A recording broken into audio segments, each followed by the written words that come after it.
Welcome to Pratap Classes. दोस्तों, Pratap Classes के YouTube channel पर आपका स्वागत है।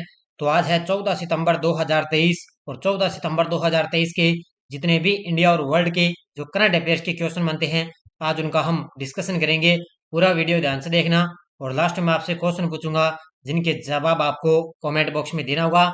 आज अपने पढ़ेंगे कि दुनिया के सर्वश्रेष्ठ देशों में भारत कौन से स्थान पर है, किस शहर में बंगस वैली फेस्टिवल का उद्घाटन हुआ है, भारत और सऊदी अरब ने ऊर्जा क्षेत्र में सहयोग के लिए समझौता किया है। तो इनकी आज हम चर्चा करेंगे। डेली आपको सुबह 6 बजे करंट की क्लास मिलती है और आज है 14 सितंबर, और 14 सितंबर को अपने क्या बनाते हैं, अपने बनाते हैं हिंदी दिवस। तो सभी साथियों को 14 सितंबर के दिन हिंदी दिवस की हार्दिक शुभकामनाएं, क्योंकि आपको पता है 14 सितंबर 1949 कब है, 14 सितंबर 1949 को हिंदी को भारत की राजभाषा के रूप में स्वीकार किया गया था। ये आपको याद रखना है। 14 सितंबर को अपने हिंदी दिवस मनाते हैं। और अगर आपसे पूछे विश्व हिंदी दिवस, विश्व हिंदी दिवस कब बनाते हैं, तो विश्व हिंदी दिवस 10 जनवरी को बनाते हैं। तो आज 14 सितंबर है और 14 सितंबर को हिंदी दिवस बनाई जाती है। तो सभी साथियों को हिंदी दिवस की हार्दिक शुभकामनाएं। तो स्टार्ट करें आज की क्लास। सारे विद्यार्थी एक बार वीडियो को लाइक शेयर करेंगे। सबसे पहले हम कल के क्वेश्चनों को रिवाइज कर लेते हैं। हाल ही में यूएसए ओपन टेनिस टूर्नामेंट में पुरुष एकल का खिताब किसने जीता, तो ये नोवाक जोकोविच ने। बास्केटबॉल 2023 फीफा विश्व कप में जर्मनी ने किस देश को हराकर पहली बार विश्व कप जीता, तो ये रहा है सर्बिया को। भारत ने सेफ अंडर 16 फुटबॉल चैंपियनशिप में फाइनल में किस देश को हराकर चैंपियन बना, तो फाइनल के अंदर बांग्लादेश को हराया। भारतीय कंपाउंडेड तीरंदाज प्रथमेश जावरकर ने तीरंदाजी विश्व कप में कौन सा पदक जीता, तो इन्होंने रजत पदक जीता। किस रेलवे स्टेशन को आईजीबीसी का ग्रीन रेलवे स्टेशन सर्टिफिकेट से सम्मानित किया गया, तो ये विजयवाड़ा रेलवे स्टेशन को। भारत और किस देश ने इंफ्रास्ट्रक्चर फाइनेंसिंग ब्रिज का शुभारंभ किया, तो ये किया है भारत और ब्रिटेन ने। किस देश ने G20 शिखर सम्मेलन में वैश्विक जैव ईंधन गठबंधन का शुभारंभ किया, ये किया है अपने देश भारत ने। शांति स्वरूप भटनागर पुरस्कार 2022 के तहत जैविक विज्ञान की श्रेणी में किसे चुना गया, तो ये डॉक्टर अश्विनी कुमार को। किस देश ने नई सामरिक परमाणु हमला पनडुब्बी लॉन्च की, तो ये की है उत्तर कोरिया ने। एशियाई तटरक्षक एजेंसियों के प्रमुखों की 19वीं बैठक कहाँ आयोजित हुई, ये हुई है तुर्की के इस्तांबुल में। इसका जो बैठक हुई है। तो ये थे कल के क्वेश्चनों का रिवाइज हमने कर लिया। इसकी जो पीडीएफ है वो भी आपको टेलीग्राम पर मिल चुकी है। और इसके अलावा कोई भी सूचना है, कोई लिंक है, सब आपको इसकी सूचना टेलीग्राम पर मिल जाती है। तो ये हमारी एक बाजार के अंदर बुक है, नाना क्लासेस के नाम से, राष्ट्रीय अंतर्राष्ट्रीय और राजस्थान करंट अफेयर्स की बुक है।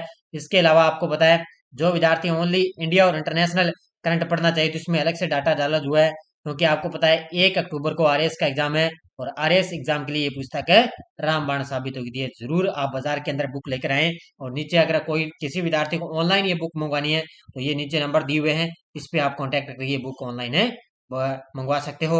इसके अलावा हमारे प्रताप क्लासेज ऐप के अंदर पूरे साल की इंडिया वर्ल्ड करंट अफेयर्स की टेस्ट सीरीज चल रही है। और ये टेस्ट सीरीज है आरएएस एग्जाम, दिल्ली पुलिस, सूचना सहायक, कोई भी एग्जाम हो आपके लिए टेस्ट सीरीज चल रही है, आपके लिए रामबाण साबित होगी। इसके अलावा सूचना सहायक की टेस्ट सीरीज चल रही है। आरपीएससी आरएसएसएमबी संगणक के लिए टेस्ट सीरीज चल रही है। और आरपीएससी और आरएसएसएमबी द्वारा पूछे गए ओल्ड क्वेश्चनों की भी टेस्ट सीरीज चल रही है। इसके अंदर मैंने राजस्थान पुलिस के अंदर जो कला संस्कृत इतिहास में क्वेश्चन पूछे गए हैं, इसके अंदर मैंने 3 टेस्ट है वो भी डाल दिए हैं। और आरएस में पूछे गए क्वेश्चन वो भी डाल दिए। सेकंड ग्रेड के एग्जाम में पूछे गए क्वेश्चन वो भी मैंने अलग अलग डाल दिए। तो इसमें फोल्डर बने हुए हैं, बढ़िया तरीके से आपको टेस्ट मिल रहे हैं। तो स्टार्ट करें आज की क्लास। पहला क्वेश्चन देखो आपके सामने। हाल ही में विश्व के सर्वश्रेष्ठ देशों की रिपोर्ट 2023 में किस देश ने दुनिया के सर्वश्रेष्ठ देश का खिताब जीता है। हाल ही में विश्व के सर्वश्रेष्ठ देशों की रिपोर्ट के अंदर 2023 में किस देश ने दुनिया का सर्वश्रेष्ठ देश का खिताब जीता, और ये जीता है स्विट्जरलैंड ने। किसने जीता है, स्विट्जरलैंड ने सर्वश्रेष्ठ देश का खिताब जीता है। आप देखो मुख्य तथ्य, नवीनतम अमेरिकी समाचार और विश्व रिपोर्ट की वार्षिक सर्वश्रेष्ठ देशों की रैंकिंग के अनुसार स्विट्जरलैंड ने एक बार फिर दुनिया के सर्वश्रेष्ठ देश का खिताब जीत लिया है। स्विट्जरलैंड के शिखर पर लगातार दूसरे वर्ष और सूची में नंबर 1 राष्ट्र के रूप में कुल मिलाकर 6ठी बार इसने खिताब जीता है। और 2023 के अंदर भारत की रैंकिंग में 1 स्थान का सुधार हुआ है। जिसने 40.8 के समग्र स्कोर के साथ 30वां स्थान हासिल किया है। तो याद रखना, सबसे पहले दुनिया का सर्वश्रेष्ठ शहर आपसे देश पूछे तो आएगा स्विट्जरलैंड, और अपनी भारत की रैंक पूछे तो भारत की कौन से स्थान इसके अंदर है? 30वां स्थान है। कौन सा स्थान है भारत का? 30वां स्थान है। 40.8 अंकों के साथ स्कोर के साथ है भारत ने 30वां स्थान हासिल किया है। पिछली बार भारत का 31वां स्थान था, एक रैंक का सुधार हुआ है। इसके अंदर भारत अब 30वें स्थान पर आ चुका है। हाल में खाद्य और कृषि संगठन ने किसानों के अधिकारों पर पहली वैश्विक संगोष्ठी का आयोजन कहाँ किया है? हाल ही में खाद्य और कृषि संगठन ने किसानों के अधिकारों पर पहली वैश्विक संगोष्ठी का आयोजन किया है नई दिल्ली में। कहाँ पर किया है? नई दिल्ली के अंदर। ये देखो तस्वीर के अंदर, यहाँ पे हमारे कृषि मंत्री हैं नरेंद्र सिंह तोमर, और इसी के साथ में खड़े हैं हमारे देश की राष्ट्रपति द्रौपदी जी मुर्मू। इनके द्वारा खाद्य और कृषि संगठन के तहत किसानों के अधिकारों के लिए उन्होंने इस एक वैश्विक संगोष्ठी का आयोजन किया है। कहाँ पर है? नई दिल्ली के अंदर। देखो, राष्ट्रपति श्रीमती द्रौपदी मुर्मू ने किसानों के अधिकारों पर 4 दिवसीय वैश्विक संगोष्ठी का शुभारंभ पूसा नई दिल्ली में किया है। केंद्रीय कृषि और किसान कल्याण मंत्री श्री नरेंद्र सिंह तोमर ने इस समारोह की अध्यक्षता की है, और इस अवसर पर विभिन्न श्रेणियों में 26 पादप जीनोम संरक्षण पुरस्कार किसानों और संगठनों को प्रदान किए गए हैं। और इसका आयोजन 12 से 15 सितंबर 2023 तक पहली किसान अधिकारों पर वैश्विक संगोष्ठी की मेजबानी की है। तो याद रखना, भारत क्या है अब की बार 12 से 15 सितंबर तक क्या है? किसान अधिकारों पर वैश्विक संगोष्ठी की मेजबानी कर रहा है। तो अभी आज और कल 2 दिनों के लिए और मेजबानी करेगा। अगला क्वेश्चन देखो, हाल ही में USA news and world report द्वारा दुनिया के सर्वश्रेष्ठ देशों में भारत कौन से स्थान पर है? हाल ही में USA news and world report द्वारा दुनिया के सर्वश्रेष्ठ देशों में भारत कौन से स्थान पर है? तो इसके अंदर भारत का 30वां स्थान है। कौन सा स्थान है? यानी कि वैश्विक, किसके अंदर है? वैश्विक दुनिया के सर्वश्रेष्ठ देशों में भारत का 30वां स्थान है। देखो, भारत की वैश्विक रैंकिंग में 2023 में सकारात्मक बदलाव आया, जो 2022 की रैंकिंग में 31वें स्थान से बढ़कर 30वें स्थान पर पहुंच चुका है। इस रिपोर्ट के अनुसार भारत में 32,83,263 वर्ग किलोमीटर का विस्तार इसके अंदर शामिल है, और लगभग आपको पता है 141 करोड़ इसमें आबादी के साथ, जिसमें 3.39 ट्रिलियन अमेरिकी डॉलर का सकल घरेलू उत्पाद है, जीडीपी है। तो याद रखना इसको बढ़िया तरीके से। भारत की वैश्विक रैंकिंग के अंदर आपसे पूछे तो भारत की रैंकिंग 31वें स्थान से बढ़कर 30वें स्थान पर आ चुका है। तो इसको बढ़िया तरीके से पढ़ लेना। वो मैंने पहले क्वेश्चन बताया था, वो सर्वश्रेष्ठ देशों में पूछा था, ठीक है? तो ये अलग है, वो अलग है। वो सर्वश्रेष्ठ देशों में भारत का 30वां स्थान है, लेकिन आपसे पूछे भारत की वैश्विक रैंकिंग में पूछे भी इसमें सकारात्मक बदलाव है, तो इसके अंदर भारत का भी 30वां स्थान है। तो दोनों याद रखना, वैश्विक रैंकिंग में भी 30वां स्थान है, और सर्वश्रेष्ठ देशों की रैंकिंग में भी भारत का 30वां स्थान है। तो ये दोनों अलग अलग है, दोनों को बढ़िया तरीके से पढ़ लेना इसमें। नेक्स्ट है, राष्ट्रीय सांख्यिकी कार्यालय के द्वारा अगस्त में खुदरा महंगाई 7.44% से घटकर कितने प्रतिशत हो चुकी है? तो राष्ट्रीय सांख्यिकी कार्यालय के द्वारा एक रिपोर्ट आई है, उसके द्वारा अगस्त के अंदर क्या है, 7.44% से जो खुदरा महंगाई है वो घटकर हो चुकी है 6.83। ऑप्शन नंबर 1 कितनी हो चुकी है? 6.83 इसकी जो है खुदरा महंगाई घटकर इतने प्रतिशत हो चुकी है। देखो, राष्ट्रीय सांख्यिकी कार्यालय एनएसओ ने आज अगस्त महीने की कंज्यूमर प्राइस इंडेक्स यानी कि सीपीआई यानी खुदरा मुद्रास्फीति के आंकड़े उन्होंने जारी किए।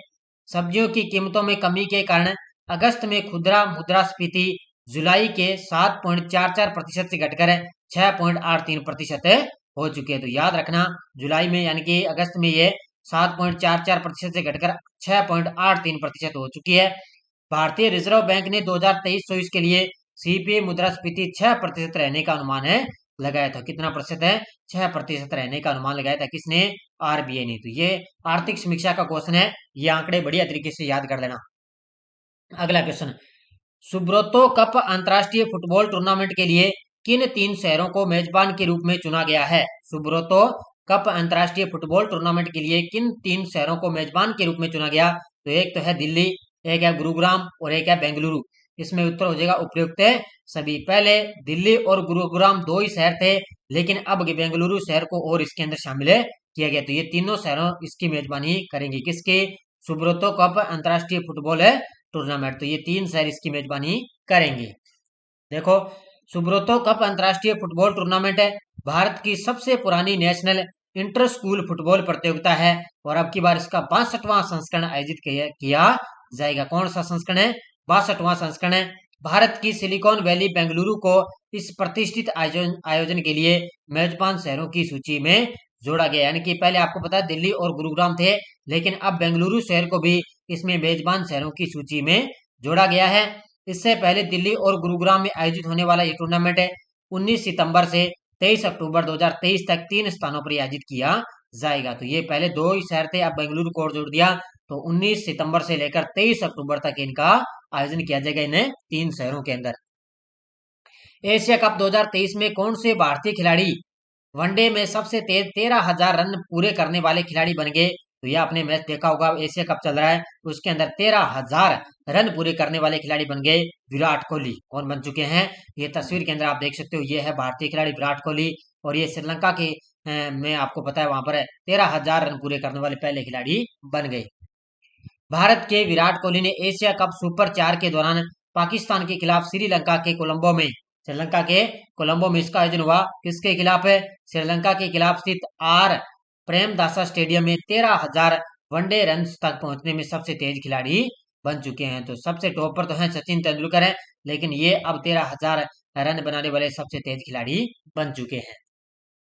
भारत और किस देश ने ऊर्जा क्षेत्र में सहयोग के लिए समझौते पर हस्ताक्षर किए हैं? आजकल इस तरह एग्जाम के अंदर ये करंट में पूछे जाते हैं, हो सकता है ये सीधा का सीधा एग्जाम के अंदर टपक सकता है, क्योंकि भारत और किस देश के मध्य ऊर्जा क्षेत्र में सहयोग के लिए समझौता हुआ? तो ये हुआ है भारत और सऊदी अरब के बीच में। इसके बीच भारत के जो विद्युत मंत्री हैं आर के सिंह हैं। कौन है? भारत के विद्युत मंत्री आर के सिंह हैं और सऊदी अरब के मंत्री हैं। इन दोनों के बीच में ऊर्जा क्षेत्र में सहयोग के लिए इन दोनों के बीच में समझौता हुआ है। देखो तस्वीर के अंदर आप देख सकते हो, ये हमारे देश के पीएम मोदी जी और इधर सऊदी अरब के प्रधानमंत्री। भारत की ओर से केंद्रीय नवीन और नवीकरणीय ऊर्जा और विद्युत मंत्री हैं आर के सिंह और सऊदी अरब का प्रतिनिधित्व करने वाले अब्दुल अजीज बिन अल सलमान अल सऊद ने हस्ताक्षर किए हैं। देखो कितना लंबा इनका नाम है। तो ये सऊदी अरब के प्रतिनिधित्व करने वाले हैं अब्दुल अजीज बिन सलमान अल सऊद ने इन दोनों के बीच में हस्ताक्षर हुए। इसमें ऊर्जा क्षेत्र के विभिन्न पहलुओं में इन देशों के बीच मजबूत साझेदारी का मार्ग प्रस्तुत होगा। यानी कि दोनों देशों के बीच में क्या है, एक है विभिन्न पहलुओं के बीच में दोनों देशों के बीच में ऊर्जा से संबंधित क्या मजबूत है साझेदारी बनेगी। तो इन दोनों ने ऊर्जा क्षेत्र के लिए दोनों के बीच में समझौता हुआ। हाल ही में नेस्कॉम कंपनी के उपाध्यक्ष पद पर किसे नियुक्त किया गया है? तो 2-3 दिन पहले भी मैंने बताया कि नेस्कॉम के में आपको बताया कि अध्यक्ष के रूप में नियुक्त किया गया। किसको ये किया गया था? उसमें मैंने बताया था राजेश नाम्बियार। कौन बने थे? राजेश नाम्बियार है, ये आपको बताया। इसमें इसके अध्यक्ष और प्रबंध निदेशक है अभी बने हैं और इसी अब नेस्कॉम कंपनी के उपाध्यक्ष पद पर नियुक्त कर दिया। किसको? ये किया गया है सिंधु गंगाधरन को। Option number B. ये तस्वीर के अंदर आप देख सकते हो, ये है सिंधु गंगाधरन और इनको नेस्कॉम कंपनी के उपाध्यक्ष पद पर नियुक्त किया गया। सिंधु गंगाधरन जो एसएपी लैब्स इंडिया में वरिष्ठ उपाध्यक्ष और पद निदेशक के पद पर हैं और एसएपी उपयोगकर्ता सक्षमता के लिए भी जिम्मेदार है और इनको the national association of software and service companies NASSCOM का उपाध्यक्ष इनको नियमित किया गया। बस इतना आपको बढ़िया तरीके से याद कर लेना। अगला क्वेश्चन है, हाल ही में किस शहर में बंग्स वैली फेस्टिवल का उद्घाटन हुआ? तो ये हुआ है जम्मू कश्मीर में। कहां पर हुआ है? जम्मू कश्मीर के उपराज्यपाल मनोज सिन्हा ने क्या है बंगस वैली फेस्टिवल का उद्घाटन किया है। देखो मुख्य तथ्य, जम्मू कश्मीर के उपराज्यपाल मनोज सिन्हा ने सुब्रमण्य कुपवाड़ा जिले में बहुप्रतीक्षित बंगस वैली महोत्सव का उद्घाटन किया। इस महोत्सव का प्राथमिक उद्देश्य बंगस घाटी के भीतर अप्रयुक्त ग्रामीण और साहसिक पर्यटन के अवसरों को प्रकाश डालना है। तो ये इतना ही पहले पॉइंट आपको याद रखना, बाकी आपको डिटेल में जाने की जरूरत नहीं है। नेक्स्ट है, अंतरराष्ट्रीय टेनिस इंटीग्रेटेड एजेंसी ने किस महिला टेनिस खिलाड़ी पर डोपिंग के आरोप में 4 साल का बैन लगाया है? तो किस पर लगाया? ये लगाया है सिमोना हालेप पर। Option number 1। ये तस्वीर के अंदर आप देख सकते हो, ये है टेनिस खिलाड़ी सिमोना हालेप और इन पर अंतरराष्ट्रीय टेनिस इंटीग्रेटेड एजेंसी ने इन पर डोपिंग के आरोप में 4 साल का प्रतिबंध लगा दिया। देखो आईटीआईए यानी कि अंतरराष्ट्रीय टेनिस इंटीग्रेटेड एजेंसी ने 2 बार grand slam champion Simona Halep के खिलाफ निर्णायक कार्रवाई करते हुए खेल के डोपिंग रोधी प्रोग्राम के उल्लंघन के कारण उन पर पेशेवर टेनिस से 4 साल का उन पर बैन लगा दिया। तो याद रखना, डोपिंग के कारण उन पर 4 साल का प्रतिबंध लगा दिया। अब देखो थोड़ा सा ये याद रख कर लेना बढ़िया तरीके से, पावर पॉइंट बनाने वाले सॉफ्टवेयर डेवलपर टेनिस ऑस्टिन का 76 वर्ष की आयु में निधन हो चुका है। तो ये पावर पॉइंट बनाने वाले एक सॉफ्टवेयर डेवलपर टेनिस ऑस्टिन थे, जिनका 76 वर्ष की आयु में इनका निधन हो गया। माइक्रोसॉफ्ट पावर पॉइंट के 2 रचनाकारों में से एक डेनिस ऑस्टिन का 76 वर्ष की आयु में इनका निधन हो गया। ऑस्टिन ने रॉबर्ट्स गैस्किंग के साथ पावर पॉइंट बनाया और उन्होंने 1987 के अंदर इसको लॉन्च किया। तो याद रखना, कंप्यूटर के अंदर होता है ना पावर पॉइंट है, उसमें पीपीटी बोलते हैं, पावर पॉइंट है। तो यहाँ पर क्या है, पावर पॉइंट बनाने वाले सॉफ्टवेयर डेवलपमेंट टेनिस है ऑस्टिन थे, जिनका 76 वर्ष की आयु में निधन हो गया और इन्होंने पावर पॉइंट को क्या 1987 के अंदर लॉन्च किया था। तो ये भी आपको याद कर लेना इसको। पीडीएफ आपको टेलीग्राम पर मिल जाती है, वीडियो के डिस्क्रिप्शन में लिंक है, कोई सूचना सब सूचना आपको टेलीग्राम पर मिल जाती है। पिछले वीडियो क्वेश्चन क्या था, भारत और किस देश के बीच द्विपक्षीय नौसेना अभ्यास वरुण का 21वां संस्करण आयोजित हुआ? तो ये हुआ था भारत और फ्रांस के बीच में। कहां पर है? अरब सागर के अंदर इसका आयोजन किया गया। कौन सा संस्करण है? 21वां संस्करण है। बहुत सारे विद्यार्थियों ने शानदार तरीके से जवाब दिए, उन सभी को हार्दिक शुभकामनाएं। अब देखो क्वेश्चन फॉर यू, किस शहर में दुनिया का सबसे ऊंचा लड़ाकू हवाई अड्डा बनेगा? लद्दाख, चंडीगढ़, नागपुर, गुवाहाटी और एक लद्दाख के अंदर एक शहर है, उसका नाम भी मुझे कमेंट में बताओगे, ताकि आपको पता चल सके कि हमारी तैयारी कितनी क्या थोड़ी गहराई से है या हम ऊपर ऊपर से करंट पढ़ रहे हैं। तो ध्यान रखना, लद्दाख के अंदर एक शहर है, उसका नाम मुझे बताओगे कि दुनिया का सबसे ऊंचा लड़ाकू हवाई अड्डा किस शहर में बनने जा रहा है।